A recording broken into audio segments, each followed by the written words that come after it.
28 ফেব্রুয়ারি 1997 সকাল 9:30 bank of America থেকে দুজন ডাকাত গুলি করতে করতে বাইরে বেরিয়ে আসে। তাদের কাছে ছিল ব্যাগ ভর্তি টাকা আর হাতে ছিল অত্যাধুনিক রাইফেল এবং বডি আর্মার। অন্যদিকে ছিল আমেরিকার পুলিশ ফোর্স, যাদের হাতে ছিল লো রেঞ্জের পিস্তল। মুহূর্তের মধ্যেই ক্যালিফোর্নিয়ার এই রাস্তা রক্তে লাল হয়ে যায়, বন্দুকের ধোঁয়ায় চারদিক ছেয়ে যায়। এদিন মাত্র দুজন ডাকাতের সামনে আমেরিকার গোটা পুলিশ ডিপার্টমেন্ট হার মেনে নেয়। নমস্কার, আমি রয়েছি মিঠুন। আজ কথা হবে আমেরিকার ইতিহাসের সবথেকে ভয়ঙ্কর ব্যাংক ডাকাতির বিষয়, যে ডাকাতির পর আমেরিকার পুলিশ ডিপার্টমেন্ট পুরোপুরিভাবে বদলে যায়। কি হয়েছিল সেদিন? কেন আমেরিকার পুলিশ সেদিন এই দুই ডাকাতের সামনে অসহায় হয়ে পড়েছিল? আজ সেই কাহিনী আপনাদেরকে বলবো, তো চলুন শুরু করা যাক। আর ভিডিও শুরুর আগে আপনাদেরকে রিকোয়েস্ট করব, অবশ্যই এই ভিডিওটিতে একটি করে লাইক করে দিন। এটা আমাদেরকে ইন্সপায়ার করে এরকম ধরনের ভিডিও আরও বানাতে। এই গল্পের মূল দুই নায়ক হল ল্যারি ফিলিপস জুনিয়র এবং এমিল মাতাসেরানো। ল্যারি আর এমিলের মধ্যেই পার্টনারশিপ কিন্তু একদিনে গড়ে ওঠেনি। প্রথমে আমরা জেনে নেই ল্যারি ফিলিপসের ব্যাপারে। এই ল্যারি ফিলিপসের ছোটবেলা কিন্তু একেবারেই সাধারণ ছিল না, বরং শুরু থেকেই তার জীবনে অন্ধকার জগতের ছায়া ছিল। সে ছোট থেকে এমন একটা পরিবেশে বড় হয়েছে যেখানে অপরাধ ছিল প্রায় সাধারণ ব্যাপার। তার দাদু ট্রেন ডাকাতি করত, তার বাবা ল্যারি ফিলিপস সিনিয়র ডাকাতির অপরাধে বারবার জেলে যাওয়া আসা করত। ফলে ল্যারির শৈশবের একটা বড় অংশ জেলের ভিজিটিং রুমেই কেটেছে। যে বয়সে অন্যান্য বাচ্চারা খেলাধুলা করত, সেই বয়সে ল্যারি জেলের ভিজিটিং রুমে কাচের ওপারে বসে তার বাবাকে দেখত, তার সাথে কথা বলতো। আর এইরকম একটা ক্রাইমের পরিবেশ ল্যারির জীবনে হিউজ ইম্প্যাক্ট ফেলেছিল। ছোট থেকেই তার মধ্যে বিদ্রোহী মানসিকতা তৈরি হতে থাকে। সমাজের নিয়মকানুন মেনে চলা তার কাছে কোনোদিনই খুব একটা গুরুত্বপূর্ণ মনে হয়নি। তার স্কুল লাইফও খুব একটা ভালো ছিল না, পড়াশুনোর প্রতি তার বিশেষ কোনো ইন্টারেস্ট ছিল না। তাই ল্যারি অনেক ছোট বয়সে স্কুল ছেড়ে দেয়। এরপর সে বডি বিল্ডিং শুরু করে। সে একজন খুব নামী বডি বিল্ডার হতে চেয়েছিল, কিন্তু সেখানেও সে বড় কোনো সাফল্য পায়নি।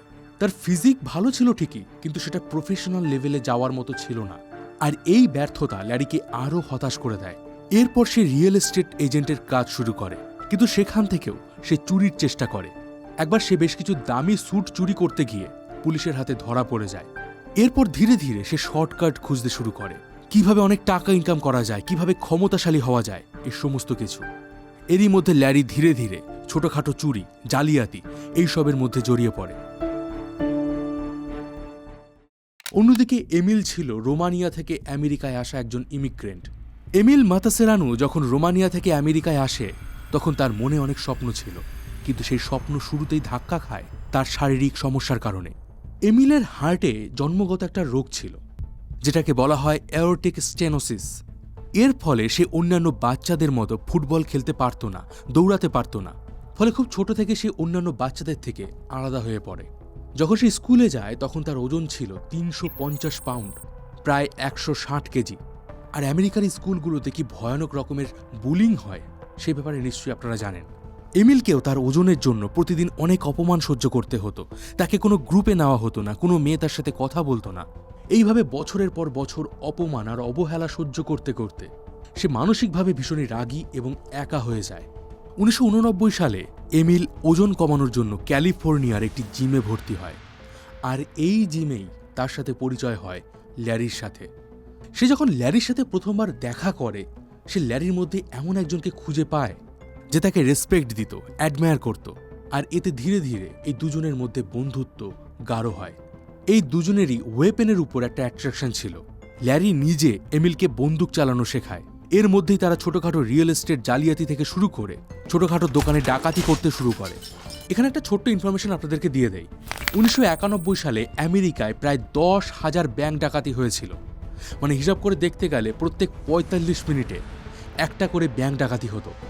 লস অ্যাঞ্জেলেসকে তখন ব্যাংক রবারির ক্যাপিটাল বলা হতো। পরিস্থিতি সামলাতে সরকার আইন ব্যবস্থা কড়াকড়ি করে।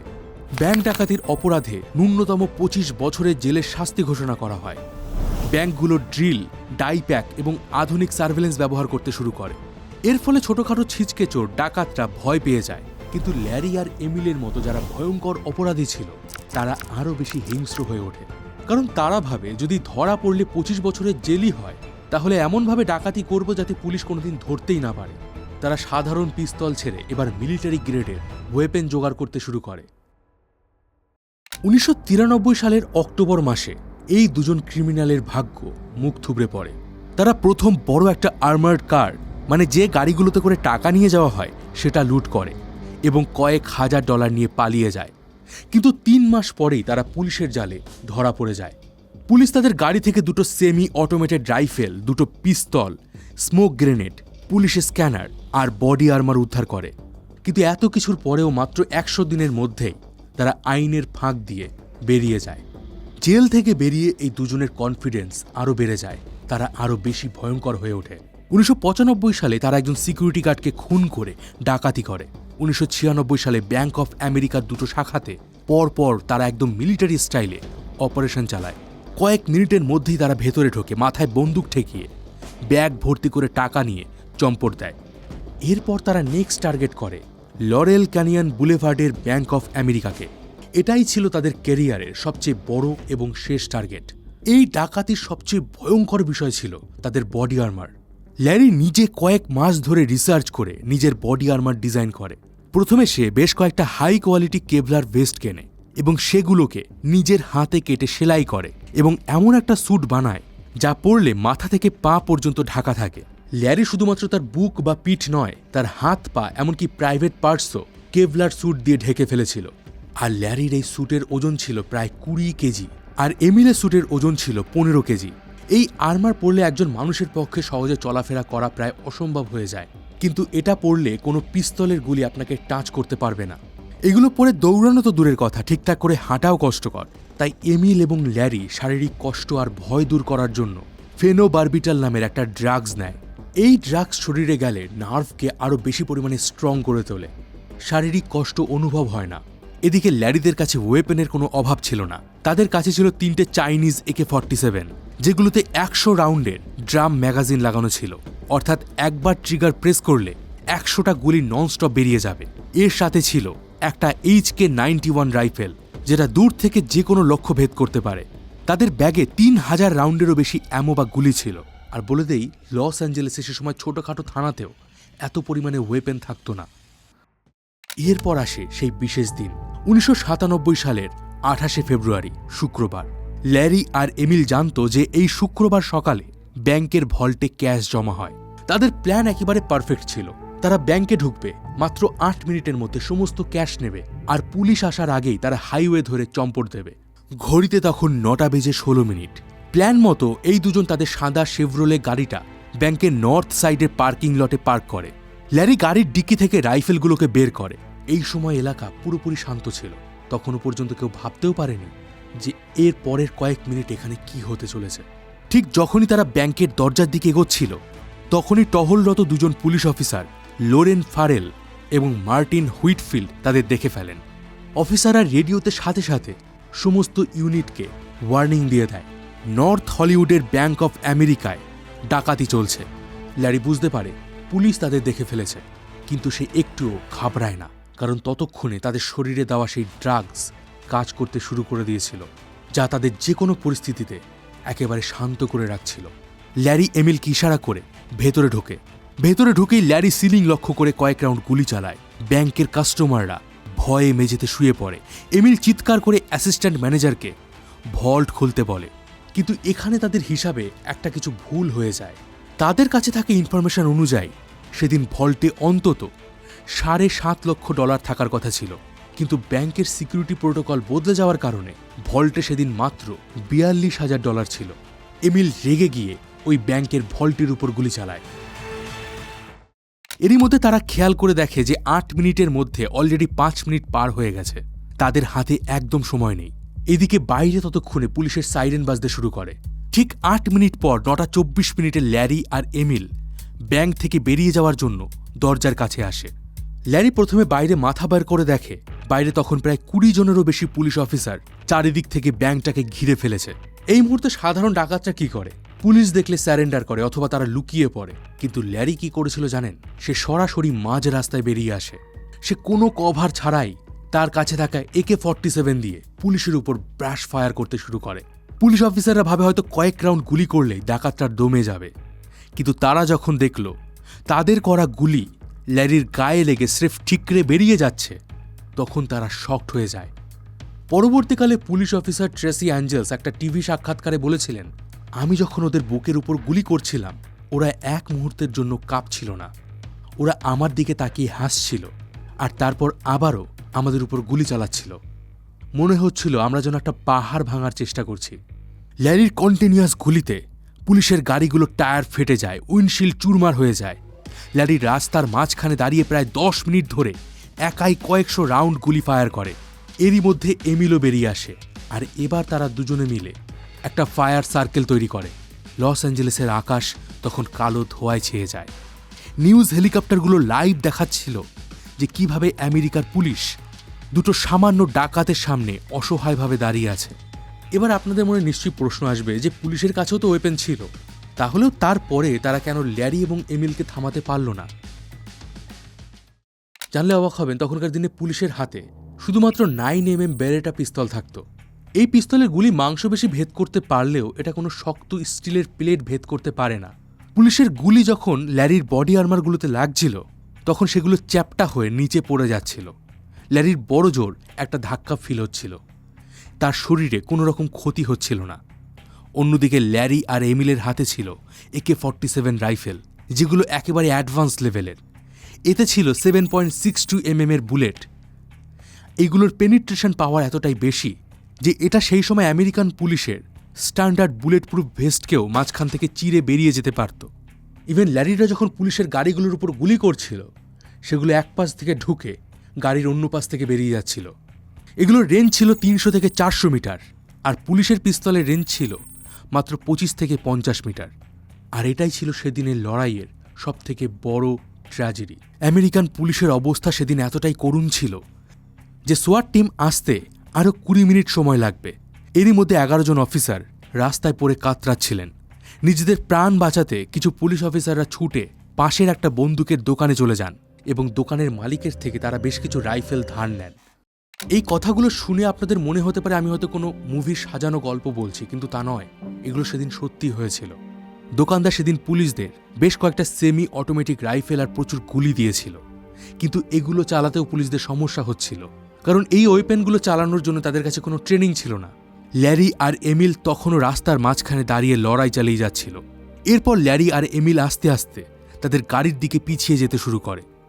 এমিল ড্রাইভিং সিটে বসে, আর ল্যারি গাড়ির পাশ দিয়ে হাঁটতে হাঁটতে তাকে কভার দিতে থাকে।